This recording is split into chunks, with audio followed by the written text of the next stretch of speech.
부모님들에게 자녀를 위한 가장 큰 소원이 무엇이냐고 물어본다면 거의 모든 분들이 뭐라고 말씀하시겠습니까? 우리 집사님들 자녀분들을 위해서 뭘 바라십니까? 라고 묻는다면 대부분 자녀가 건강한 것이라고 분명히 말씀하실 겁니다. 물론 공부도 좀 잘했으면 좋겠고 효도도 하면 좋겠고 말도 잘 돼서 좋겠고 좋은 대학 가서 좋은 곳에 취직해서 결혼도 잘하고 아이도 많이 낳고 좋은 집에서 좋은 거 차도 뭐 누릴 거 다 누리고 용돈도 매달 듬뿍듬뿍 주고 하면 좋겠지만 그래도 건강했으면 그래도 건강이 최고다 라고 시은이는 이제 무자의 고기를 건강하죠. 그래서 그러다 자녀가 아프기 시작하면 여러분 부모는 몇 배가 더 아픕니다. 왜 자녀가 건강하게 바라냐면 자녀의 아픈 모습을 지켜볼 수 있는 부모가 없기 때문에 아마 하나님 아버지의 마음을 부모들에게 허락해 주시다 보니 자녀들이 아플 때마다 부모가 더 아픈 걸 경험해 보라고 주신 마음 아닐까 생각이 들었습니다. 특히 아이가 태어난 지 얼마 안 되었을 때 아이들 키울 때 한번 생각나십니까? 한 100일 정도 안 됐는데 갑자기 아이가 열이 나기 시작했습니다. 모든 게 서투를 상황이죠. 어떻게 해야 될지 몰라서 엄마들은 일단 눈물을 흘리고 봅니다. 그리고 아빠들은 어떻게 해야 될지 몰라서 빨리 차를 가지고 오든 전화를 해보든 근처 응급실에 어디 있는지 그리고 응급실에 달려가면서 내가 사는 이 지역이 얼마나 싫은 지역인지를 알게 되죠. 다른 사람은 영화에서 1분 만에 다 응급실에 가는데 우리는 1시간에 걸려 가야 되는 왜 이런 곳에 살아야 되냐. 내가 당신 때문이야 하면 너 덕분이야 하면 이렇게 싸우고 지지고 볶고 가기 시작합니다. 물론 서둘러 응급실에 가봐도 사랑하는 여러분 아무 소용이 없습니다. 그냥 의사 선생님이 오셔서 한마디 합니다. 잠깐 두고 봅시다. 11번 재보고는 두고 보자고 그럽니다. 제 마음속에는 의사 선생님 네가 날 두고 보자 하는 마음이 생기기 시작합니다. 멱살을 몇 번이나 당장 조치를 취해줘. 어떻게든 해봐 라는 마음이 사실 듭니다. 그리고는 혼자서 기도하기 시작합니다. 없던 죄까지 다 끄집어내가지고 마치 이 아이가 아픈 게 저 때문인 것 같아서 내가 그동안 귀에 잘못했던 모든 것들을 다 꺼내서 회개하기 시작합니다. 이때만큼 신앙이 좋을 때가 있을까요? 그러다가 아주 우연찮게 적절한 시기로 아이가 열이 떨어지기 시작합니다. 그러면 신앙이 얼마나 상승하는지 내 기도를 들어주시는 것만 같아서 이 아이를 하나님 앞에 평생 드리겠습니다. 예배 잘 드리겠습니다. 기도 잘하겠습니다. 신앙생활 잘하겠습니다. 별의 별말을 다 하고 응급실에서 돌아오고 나서는 또 똑같은 생활이 이어집니다. 여러분은 어떠셨습니까? 혹시 그런 경험이 있으셨습니까? 저도 어쩔 수 없이 그런 경험을 했는데 똑같았습니다. 그때만큼 참 신앙이 뜨거웠을 때도 없었는데 돌아보고 나면 이렇게 신앙이 빨리 식는 걸 보니 그렇게 부모는 자식이 아픈 걸 쉽게 볼 수가 없습니다. 진짜 대신 아플 수만 있다면 대신 아프고 싶은 게 부모의 마음입니다. 부모란 그런 존재 아니겠습니까? 자녀들에게 가장 좋은 것만 주고 싶고 그저 건강하게 잘 자라만 죽이면 너무너무 고맙겠다고 생각하는 그 부모, 정상적인 부모라면 당연한 마음일 것입니다. 여러분 혹시 안중근 의사의 어머니 조마리아 여사를 알고 계십니까? 여러분이 잘 알고 계시는 이 여사의 편지가 있으실 것입니다. 뮤지컬 영웅이라는 뮤지컬을 통해서 극화되어서 널리 퍼지기도 했지만 이미 오래전부터 이 편지는 아주 유명한 편지였습니다. 물론 한쪽 편에서는 조작되었다고 말하는 분들도 있습니다만 편지의 주요 핵심 내용은 팩트로 다 체크가 되었기 때문에 잠시 이 편지에 대해서 제가 좀 나누고자 합니다. 이 편지는 이토 히로부미를 사살하고 사형 선고를 받은 안중근 의사에게 어머니 조마리아 여사가 보낸 편지입니다. 들어보십시오. 내가 만약 늙은 어미보다 먼저 죽은 것을 불효라 생각한다면 이 어미는 웃음거리가 될 것이다. 너의 죽음은 너 한 사람의 것이 아니라 조선인 전체의 공분을 짊어지고 있는 것이다. 내가 항소를 한다면 그것은 일제의 목숨을 구걸하는 짓이다. 내가 나라를 위해 이에 이른즉 땀만 먹지 말고 죽으라. 옳은 일을 하고 받은 형이니 비겁하게 삶을 구하지 말고 대의에 죽는 것이 어미에 대한 효도이다. 아마도 이 편지는 이 어미가 너에게 쓰는 마지막 편지가 될 것이다. 여기에 너의 수의를 지어보내니, 죽을 때 입는 옷 지어보내니 이 옷을 입고 가거라. 어미는 현세에서 너와 재회하기를 기대치 않으니 다음 세상에는 반드시 선량한 천부의 아들이 되어 이 세상에 나오너라. 도저히 어머니라면 아들에게 쓸 수 없는 단어들을 쓰고 있는 이 편지, 이 조마리아 여사가 이 편지를 쓸 때까지 얼마나 마음이 찢어졌을지. 그래서 이 편지가 수많은 어머니들의 마음을 울리기도 했다는 거죠. 여러분, 조마리아 여사는 할 수만 있다면 아들 대신에 사형을 당하고 싶었어요. 앞날에 장성한 안중근 의사를 위해서 자신의 목숨 따위 아깝지 않았을 겁니다. 그런데 사형 선고를 받은 아들에게 보낸 편지에서 뭐라고 한다고요? 죽어라. 삶을 구걸하지 말고 네가 한 행동은 잘한 행동이니 일제의 목숨을 구걸하지 말라. 여러분, 이게 조작되었거나 뭐 누군가의 도움을 받아 쓴 글이라고 오해하는 분들이 있다고 말씀드렸습니다. 하지만 저는 오히려 이 어머니의 이름을 보면서 정말 이건 사실이 아닐까라는 생각이 들었습니다. 이분의 이름 조마리아. 그냥 이 이름을 쓰지 않았을 거고, 분명히 이건 세례명이었을 거고, 이 당시에 한국에서 이 마리아라는 이름을 썼던 사람이 꽤 많았는데요. 어떤 결정으로 이 세례명을 받았냐면 마리아가 했던 고백이 있었어요. 주의 뜻대로 내게 이루어지기를 원합니다. 이 순교적인 삶을 감당하고 받은 세례명이 마리아였다고 합니다. 그러니 그냥 세례를 받고 받은 이름이 아니라 이 조마리아 여사는 그렇게 하나님 앞에 순교의 삶을 선택하고 이 이름을 받았고, 그 아들에게조차도 그 목숨을 구걸하지 않고 네가 했던 행동의 옳음을 말하며 어미로서는 찢어지는 마음을 전하고 있었던 거죠. 대한민국 독립을 위해 자신의 목숨을 던진 위대한 안중근 의사의 어머니는 아들을 인정해주고 싶었던 것입니다. 한난 내 아들이 아니라 이 대한민국의 위대한 영웅으로 인정해주고 싶었다는 거죠. 그래서 아들의 명예를 끝까지 지켜준 어머니, 아들을 시대의 영웅으로 인정한 어머니, 무한한 믿음과 애정을 보여준 어머니의 모습을 저 편지로 보여주었던 거죠. 자, 그런데 이 조마리아 여사와 안중근 의사보다 훨씬 더 오래전에 원조 마리아 여사와 예수 그리스도에 대한 이야기가 있다는 걸 알고 계십니다. 어머니 마리아와 아들 예수님에 대한 이야기는 성경에 곳곳에 등장합니다만 오늘 요한복음 19장에 등장하는 이 장소는 아주 특별합니다. 왜냐하면 도무지 상상할 수 없는 장소에 함께 있기 때문입니다. 다시 제가 25절을 읽어드리겠습니다.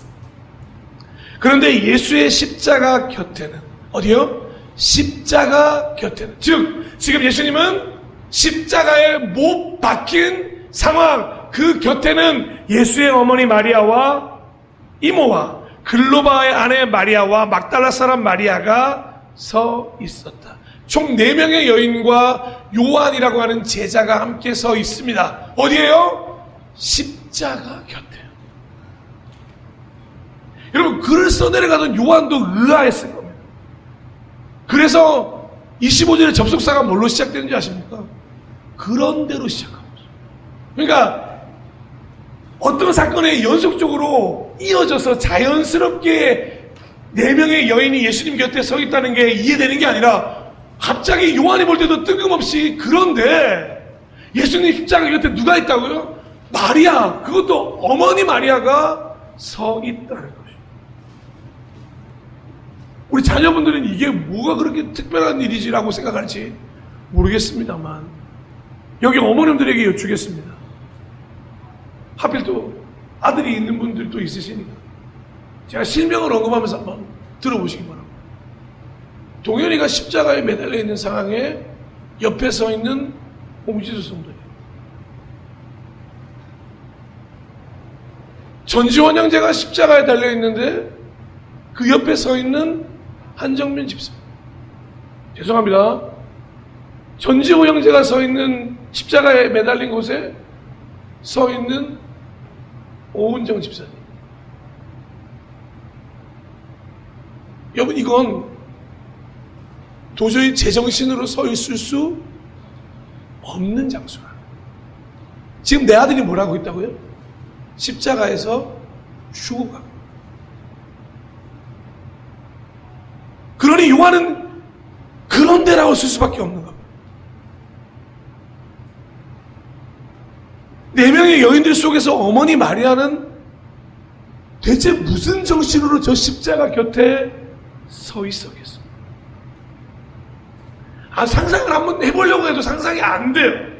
제 아들이 제 눈앞에서 십자가에 못 박혔다는 것만 봐도 제가 아마 정신을 못 차릴 것 같은데, 십자가에 달려서 숨을 헐떡거리고 손에는 피가 흐르고 머리에서 피가 흘러내리고 온몸에 피가 있고 채찍에 맞은 피는 다 골마 터져서 염증과 피가 온몸에서 흘러내리고 있는 이 상황에서 그 옆에 서서 아무것도 할 수 없는 이 에미의 마음을, 그러면서 어디 있다고요? 지금 곁에 서 있다.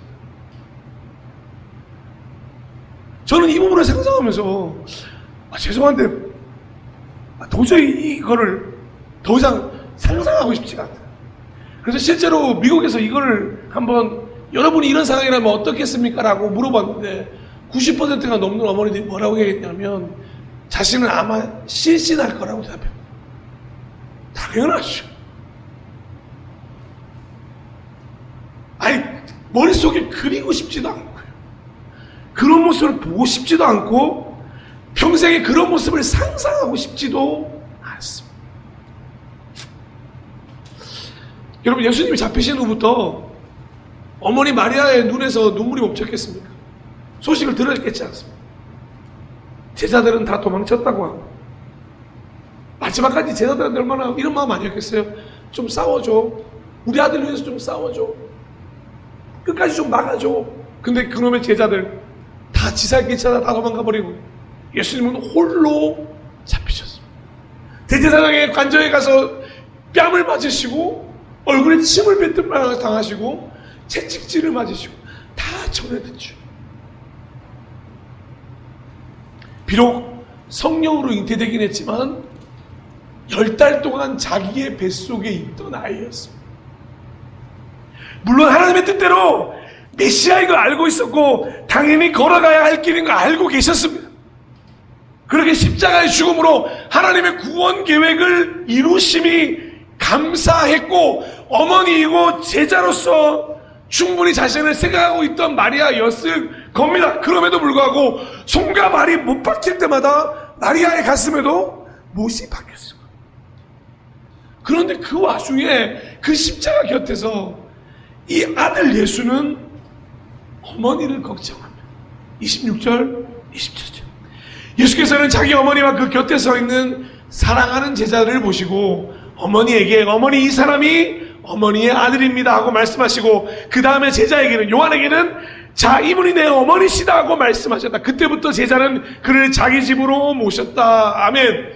그 십자가에 달린 상황에서도 제자를 걱정하시고 어머니를 걱정하시는 그 예수님은 신으로서 해야 할 사역을 감당하면서도 인간으로서 해야 할 도리도 다 하고 계셨다는 겁니다. 마치 십자가를 통해 앞으로 어떤 일이 벌어지게 되는지 벌어져야 하는지 작게나마 이 두 동역자의 연합을 통해 보여주고 싶으셨어요. 십자가 안에서 새로운 가족, 예수 그리스도의 보혈로 새로운 공동체가 이루어질 것이라는 걸 어머니 마리아와 아들 요한에게 보여주고 싶으셨겠죠. 그런데 그 순간 어머니의 마음은 어떻게 했겠습니까? 피를 흘리면 나를 걱정해주는 아들, 당장이라도 그 손에 박힌 못을 빼서 안아주고 싶지 않았겠습니까? 그 나무를 발로 차서라도 부러뜨리고 싶지 않았겠습니까? 그리고 눈앞에서 이 말을 하고는 아들의 죽음을 볼 수밖에 없었습니다. 다 이루었다. 눈앞에서 아들의 죽음을 보았습니다. 무슨 말로 형용하겠습니까? 하지만 마리아는 견디어내고 있는 겁니다. 왜냐? 드디어 아들을 메시아로, 인간이 아닌 하나님으로, 자신의 품에 있는 아들이 아닌 이 땅의 구원자로 인정하며 믿었기 때문입니다. 그리고 이 죽음 이후에 일어날 모든 일을 기대하며 예수님의 죽으심을 눈앞에서 목도할 수 있었던 것입니다. 찢어지는 마음도 있었지만 하나님께서 위로하시는 그 마음, 그리고 새로운 일을 기대하면서 분명히 저는 마리아는 믿었을 거라 생각합니다. 3일 후에 부활할 거라는 것. 하지만 부활한 후에 아들은 이제 나의 아들이 아니라 메시아라는 것. 여러분, 가족이 함께 신앙생활을 하면 가장 어려운 점 중에 하나가 뭔지 아십니까? 자녀를 신앙인으로 키워내는 것. 진짜 어려운 것 같아요. 제가 목사지만 이거 쉽지 않습니다. 제 아이들을 신앙인으로 키워낸다는 게, 그래서 제가 우리 선배님들한테 존경스럽다고 하는 겁니다. 어떻게 저렇게 멋있는 예배자들을 키워내셨을까?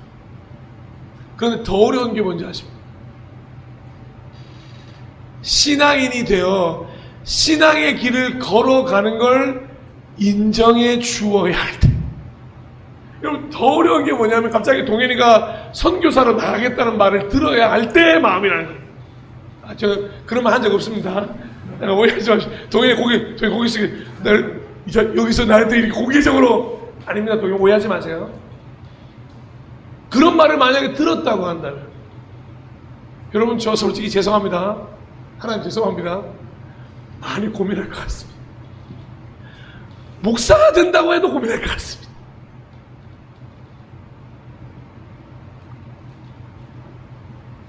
솔직하게 아무리 신앙이 좋은 부모라고 하더라도 내 자녀만큼은 적당히 그 아슬아슬한 선은 넘지 않는 그 믿음을 지키되 좀 안전하기를 바라는 마음이 있다는 걸 알게 됐습니다. 그거 당연하더라고요.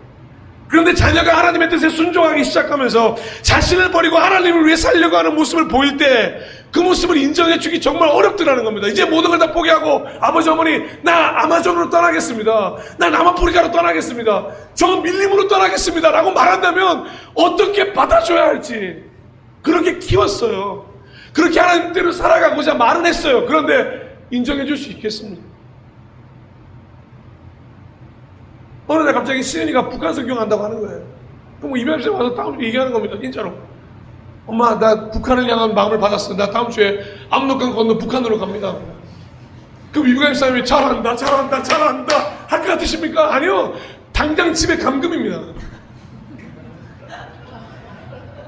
라고 판단하면 안 되겠죠. 우리 시사님은 절대 그럴 리 없죠. 잘 가라. 네 목숨은 네 것이 아니니 하나님의 것이니 라고 말씀. 죄송합니다. 제가 이명희 사람 너무 제가 실수했네요. 제 믿음으로 바라봤네요. 저는 감금을 할 거거든요. 여러분, 농담으로 드리는 말씀입니다만 상상해 보셨습니까? 신앙인이 된 것까지는 감사해요. 근데 진짜 제대로 된 신앙의 길을 걸어가려고 하는데 왜 이렇게 마음이 자꾸 부대끼죠? 왜냐? 우리가 살아봤잖아요. 이게 얼마나 힘든 길인지 알잖아요. 얼마나 많은 걸 포기해야 되는지 알잖아요. 이게 얼마나 어려운 길이라는 걸 알기 때문에 말씀대로 살아간다는 게 좋으면서도 하나님의 방법대로 산다는 게 얼마나 힘든 걸 알기 때문에 그 삶이 너무 좋음을 알면서도 그 사람을 적극적으로 추천하기 어려운 마음들이 부모들에게 있더라는 겁니다. 여러분, 30년 동안 내 품에서 자라던 아들, 어제까지만 해도 내가 차려준 밥을 먹던 아들이 갑자기 공생애를 산다고 집을 떠나갑니다. 그리고 다시는 집으로 들어온 적이 없어요. 그리고는 3년 후에 그 아들을 어디서 봅니까? 길거리에서 잠깐 보다가 3년 후에는 아예 십자가에 달린 아들을 보게 되는 겁니다. 30년을 함께 살았습니다. 30년을. 어머니가 마리아가 겪었어야 할 그 정리하지 못한 그 신앙의 단계들, 아무리 하나님 주의 뜻대로 내게 이루어지리다 고백했지만 그래서 하나님이 마리아였나 봅니다. 마리아는 그걸 견뎌낸 걸 보니, 결정적으로 견뎌낸 걸 보니 이겨낼 수 있는 시험이나 마리아에게 주셨나 봅니다. 마리아는 끝내 아들 예수가 아닌 메시아 예수, 그리고 자신도 믿어야 할 그리스도로 예수님을 인정했기에 그 십자가 곁에 서 있을 수 있었다는 것. 말씀을 믿었기에, 예수님이 하셨던 모든 말씀을 믿었기에, 부활을 믿었기에, 예수님의 죽으심을 아프지만 놀라우리만큼 담담한 모습으로 지켜볼 수밖에 없었다. 그리고 요한은 그 모습이 너무나 신기하여 그 가족의 이야기를 기록하고 있는 거죠. 신앙인으로서 정리를 끝내고 인간적인 부분은 뛰어넘었고, 그래서 오늘 우리 가정에게 함께 믿음의 사람으로 키워가야 할 가족이기에, 한 명 한 명이 그리스도의 제자로 살아가는 걸 봐야 하기에, 내 사랑하는 자녀가, 내 사랑하는 부모가 함께 자라가야 하는 것이 가족 공동체이고 교회이기에, 오늘 이 가족을 통해 우리에게 말씀하고 싶으셨던 것 세 가지가 있다고 생각합니다. 첫 번째, 하나님 안에서 가족 개개인이 한 명의 신앙인이라는 걸 인정해주는 가족이기를 소망합니다. 특별히 이 예배 순간만큼은 나의 자녀가 아니라 예배자임을 잊지 않았으면 좋겠습니다.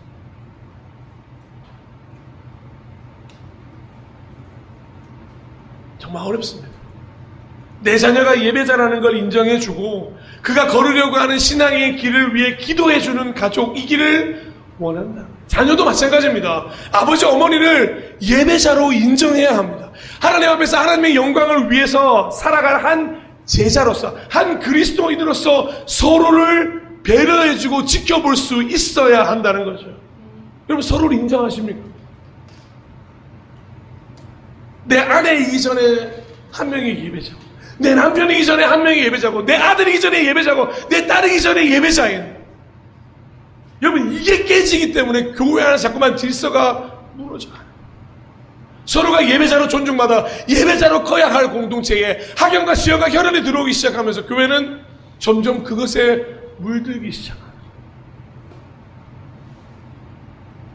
사랑하는 동역자 여러분, 개개인이 모두가 하나님이 부르신 예배자이기, 특별히 너무나도 어려 보이는 서연이와 효민이까지, 아니 지우가 이제 됐다면 지우까지도 한 명의 신앙인이라는 걸 인정해주는 우리 모든 공동체가 되기를 진심으로 소망합니다.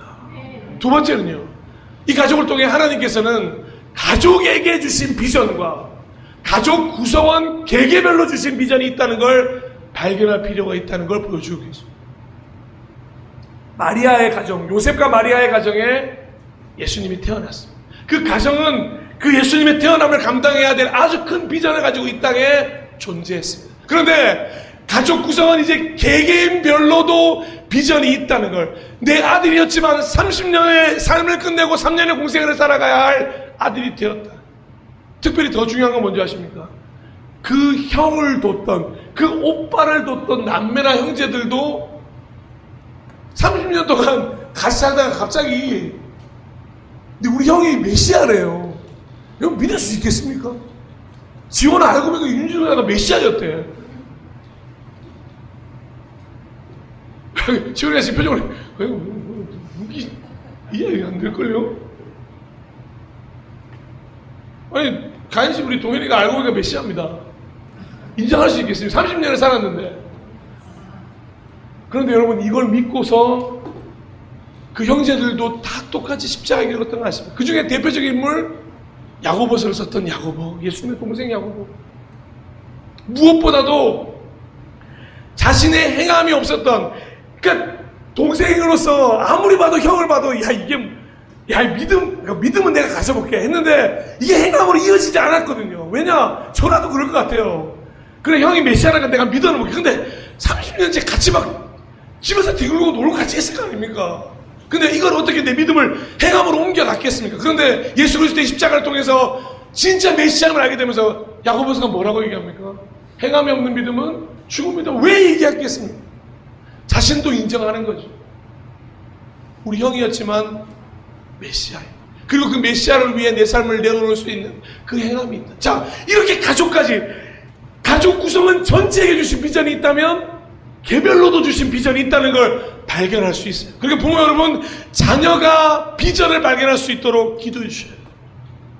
그리고 그 비전을 말할 때에 진지하게 나눌 수 있는 마음도 있어야 합니다. 준비하고 계셔야 돼요.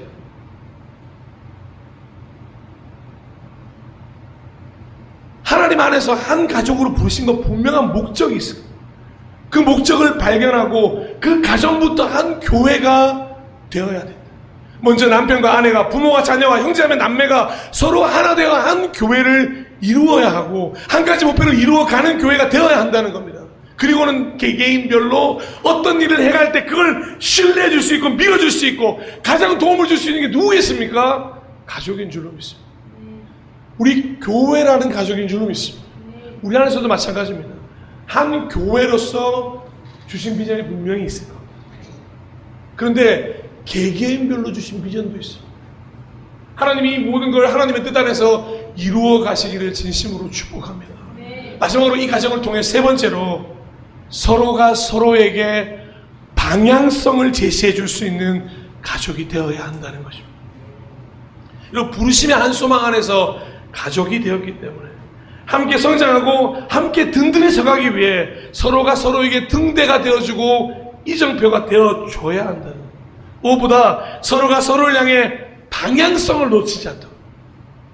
사랑하는 부모 여러분, 여러분들이 자녀에게 이정표가 되시기를 진심으로 축복합니다. 하나님이 어디에 계십니까? 부모의 길을 따라갈 때 보여주는 그 은혜로운 삶이 되시기를 축복합니다. 그러면 그 방향성이 무엇입니까? 몇 번 말씀을 드리겠습니다만 세 가지로 요약됩니다. 우리 신앙의 방향성은 세 가지입니다. 하나님, 말씀, 사랑. 그곳으로 우리의 방향성이 향해야 합니다. 우리의 자녀들이 그 방향을 향해 나갈 수 있도록 저부터 체크를 해야죠.